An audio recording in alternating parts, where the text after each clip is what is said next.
Good evening, everybody. Wanted to make a video here about some things that have been really helping me tremendously in my life. You know, I'm really at this point in my life. I'm wanting to just grow. I want to grow deep in the things of God, which to me is just love. I want to get deeper into knowing God and then living that out in a real authentic way, not in a religious way, not in a point my finger at other people kind of way, but just in a real, true, authentic, genuine, powerful way that influences others to open their heart to God. I want to live in such a way that God looks as good as He is, because I found Him to be incredibly good. I mean, He's the best deal going, and so there's certain things, you know, along the way that really touch and really kind of hit home and really help me get closer and kind of shake free of some things that have been hindering my walk and hindering my relationships with other people. And so those are the things I want to share. This video probably would fall under the self-development category instead of the family category, but having a better family is only accomplished by becoming a better person. So self-development works regardless of what you're doing in life. For you to develop yourself, and when I say self-development, I'm saying I'm wanting to become more Christ-like, you know, in just the power, the influence of my life, its strength, its authenticity, its motive, all of those things. That's really what I'm talking about. So self-development. I just came off of a weekend event in which I'm learning how to become a spiritual director, which is kind of a new term. It really boils down to helping people connect with God. So it's a skill set. It's got a certain objective in it, in how it's accomplished. It's been extraordinarily helpful. This first weekend I did a whole all-day Friday, all-day Saturday training with 12 other people. And it was just phenomenal. I mean, it was just heavy. You know, the love of God was so there because, you know, these were 12 people who were to that point in their life that they're ready to do this. They want to learn these things. They want to offer this to other people. So these are people that have been through quite a bit of a journey, some of them a long journey, some of them incredibly mature believers who have been in the trenches for years. So they're bringing a lot to the table. And so the presence of God was there in the form of love in a really powerful way. I mean, it's been really marked for that. And I could tell that by how many times I wanted to kind of break down, you know. That's the thing the Spirit of God does to me when He's really present and moving. I feel that you know, that little emotional, you know, I want to cry, which I don't like to do. I don't like to cry in front of anybody, so that's not something I do a lot, and it's something I try to avoid. So when it happens to me, it's usually because something real is going on, which is a good thing. And you don't want to I'm just trying to say I'm not a weepy type of guy that walks around crying all the time. So when it does happen, you know, I mark it as the Lord is present in a deep way, and I'm feeling Him, and I love that. It's just, you know, can be embarrassing sometimes in front of other people, but through the weekend that was happening a lot. And what we were doing was, in the training, we were going around the room and everybody was sharing their story in a 20-minute time frame. And everybody that did it, this would happen. They'd be telling their story, and all of a sudden they'd want to cry. They'd have to pause, stop, you know, get control of themselves, and then they'd make this statement. I don't know why I'm crying right there. I've talked about this a million times. That's strange to me. And everybody did it. And so I was like the second day before I did it. All the extroverts, you know, got out of the way the first day. The introverts, you know, were the second day. And so I finally, third person in, I was like, I don't want to be the last one. I want to get this over with. So, and I was a little apprehensive because I could tell I was a little bit scared, because I was thinking, man, I feel like I'm going to totally break down and look like a fool, not be able to talk. about, tell my story very well. But I did. I said it and got some incredible feedback, some good food for thought that I had never had somebody skilled to ask me the right questions about my story. Because when we tell our story, we give away some very important details that if somebody knows what to do with what we're saying, they can help tremendously.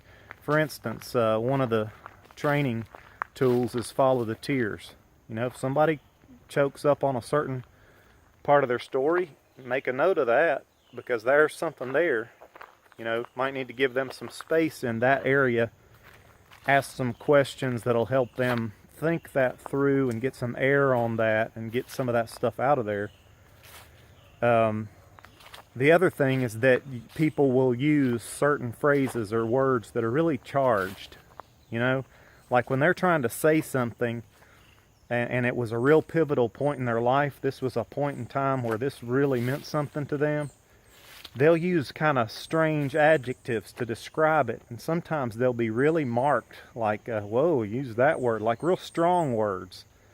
Those are things you want to kind of make note of as a listener, because you want to go back to that. You want to help them. If you're going to have a long-term relationship with them and you like to help them kind of get unkinked and get healed up and set free from their past, then you want to know where to go and where to help them get reframed. Because again, why I'm bringing this up is because the past, what's happened to you is your own understanding so far about life. And Proverbs 3, 5, and 6 tells us to stop living from your own understanding. Start trusting in the Lord. But the problem is you can't go just trusting in the Lord, because we all have these massive trust issues, especially with an invisible God. He's invisible. Give us a break. He's invisible.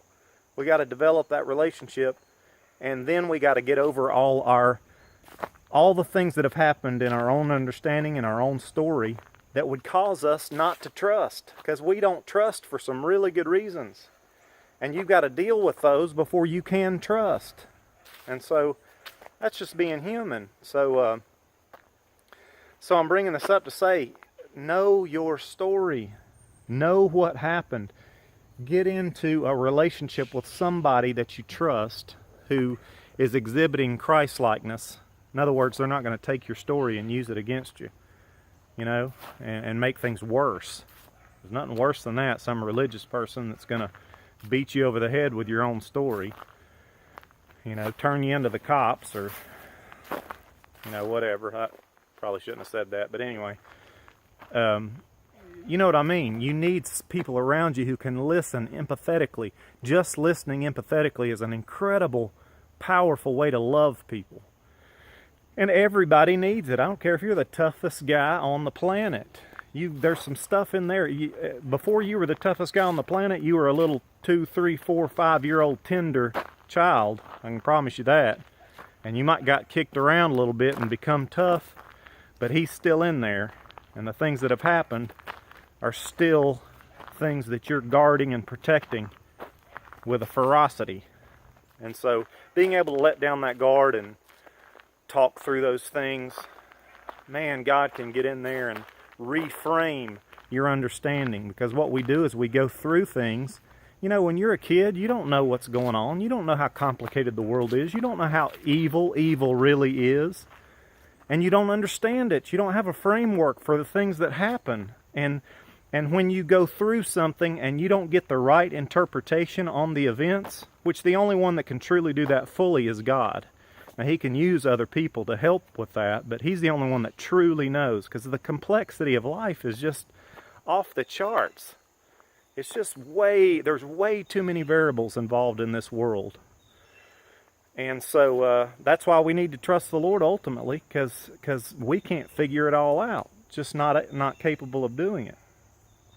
But you want to be able to share that, and so that you can get some air on it, and you can get reframed. Some things that happened to us in our childhood, the memory that we're holding on to the interpretation of events with the emotional charge that was downloaded and is now part of our program and our body, when our mind and our body become one, and that's part of our program. That's in there as it is, unless you go back and speak it out, share your story, tell it to somebody else. That's what your testimony is. That's the power. The Bible talks clearly about the power of a person's testimony. Now, we've typically just taught testimony in terms of, hey, let me tell you my testimony, so you can give them a car salesman approach to coming to Christ, which I'm not really fond of that, but that's kind of the short version of what we think testimony is. No, your story is sacred. This is who you are. Who you are today is because of what's happened. That is your unique story, and it's all good and bad for all of us. But to go back through it and to understand where you've been, where you've come from, and why you are who you are today is critical for anything and everything. If you want to grow and move forward, that is essential, that you let God use your story for others and also for you to know yourself. And I learned some things about myself this weekend that I didn't know, and I'm a person who's been over his story a million times. I'm a person that needs to stop going over his story so much and start living in the truth. I'm one of those guys that gets stuck in his own head for days, but for a lot of other people who don't, you need to go visit that. You should try to understand your story. What are the things you're dealing with today? Well, they come from your past. They do, and the Lord wants to. And I'm not trying to say you need to go do a bunch of couch time and rehash everything that's ever happened to you, but it could do you some good to think through the things that have shaped you up to this point and share them with someone else and get some of that stuff that's happened aired out and reframed with truth. The Lord will give you greater truth than you had when you went through it the first time. I promise you that if you'll let Him. And so anyway, the things that came out for me this go around was I got really emotional right out of the gate, just saying I come from a good family. I don't remember what I said exactly, but that was sort of like, the beginning for me. I come from a good family. And I got all choked up, had to stop, gather myself. And I'm just like, holy cow, I'm not going to be able to say this. I look like an idiot. But really, the Lord was highlighting for me this weekend something specific that He wants me to know with the emotion, the love, the gratitude of what I have and what I have had. And I followed up with, I come from a great family. Those are things you don't know till later in life. And it's true. When you're 2 years old, you don't know how good a family or how bad a family you got. It's the only one you got. You don't know these things till you reflect later. And what I found as I've grown, my family gets better and better and better and better and better and better. I mean, it's like, oh my gosh, look at what I've come from, what I have, what I was blessed with. It keeps getting richer and deeper and more meaningful to me. And this weekend was another time where the Lord was saying again, Paul, son, you're blessed. I mean, what is it that you're wanting out here? What are you trying to find? What are you trying to get? What are you trying to gain? That you shouldn't have a little bit more peace about in terms of who you are, where you come from, and how good you've had it, And I can, in my head, I know that. I can say, yeah, I've come from a good family. But man, feeling it in your heart is a whole nother deal. And the Lord was getting it into my heart on another level. Now, what that does, though, as you're telling your story, when the Lord highlights these things, He's speaking to you. He wants you to take note of this. He's saying, look at what you have, or take a look at this. And man, it's a blessing to follow that and let Him tell you some things. Let Him show you some things. So I've been doing that. I've been utilizing that. And what He said to me was gratefulness. Gratefulness, one of the most powerful emotions that you can employ. And it's one you need to focus on. Because here's what I've come to understand. Gratefulness increases suggestibility. Now, what do I mean by that? I mean by that, we have already our own understanding about who we are. Now, in my life, I can look at myself, look at my actions and my reactions, and what I do on a daily basis in a very objective manner, or as good as I can. And then I can look at Scripture, and the Lord will say all these incredibly wonderful things about me that have to do with being in Christ. And I'll say, well, I don't do that, and I don't do that, and I don't do this. So what I'm saying is that where I am today is not really me fleshing out the fullness of who I am in Christ or who I will be in the future, right? We're all getting there. We're all growing and developing right now. So when I say that gratefulness and that emotion creates suggestibility, what I mean is that when you become suggestible, you're ready to let go of what you know and receive what you don't know yet. So for me, pumping up my gratitude about, I can just walk these grounds here where I live because this is family land. I can walk down this row right down here. I can hear my grandparents yelling to me from the back porch because that's where they lived. And that's charged emotion. And what that emotion is, love, peace, security. Oh man, I loved my grandparents. I loved this land. I do love it. And so to think upon those things and then know the family I was born to, how my mom and my dad are, my brother and my sister, the family I have right now, my wife that God has given me, my children that are, on and on and on.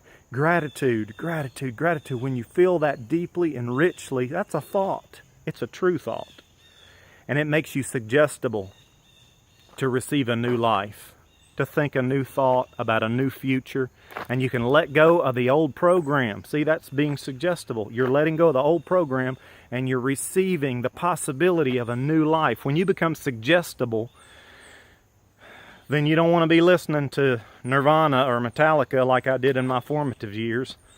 Death, destruction, pain, misery, hopelessness. That's what I was feeding my little heart when I was 15, 16. That doesn't pay, folks. Don't do that. So when you become suggestible, you want to be filling your mind up with the right thoughts. Have the right conversations with the right people. Look at the right material. Be reading and meditating and thinking about good, powerful, purposeful thoughts that are true about a future you that's way better than the one you know right now. See, so I'm saying this today for two things. I want you guys to get into your story. Go through it. What has shaped you? The good and the bad. What has shaped you? And then begin to find those things that you can be incredibly grateful for. And I'm not talking about you having to make up gratitude. Everybody has something in their story. If you're alive today, you can be grateful for something. You need to focus on that and ramp it up as best you can, and then simultaneously be thinking about that new future. Take that choice, because with choice we get to choose who we are, what we believe. And you need to walk in that and live in that. And let that be for you hope, and get a thrill of hope about life. And be grateful. So, everybody gets to do this. You're a human created in God's image. You get to choose. You can do whatever you want. God won't take the wheel, though. He will not take the reins. But He will say, you're created in my image, and I've given you the freedom, life or death, blessing or cursing. Therefore, you choose. Bless you guys.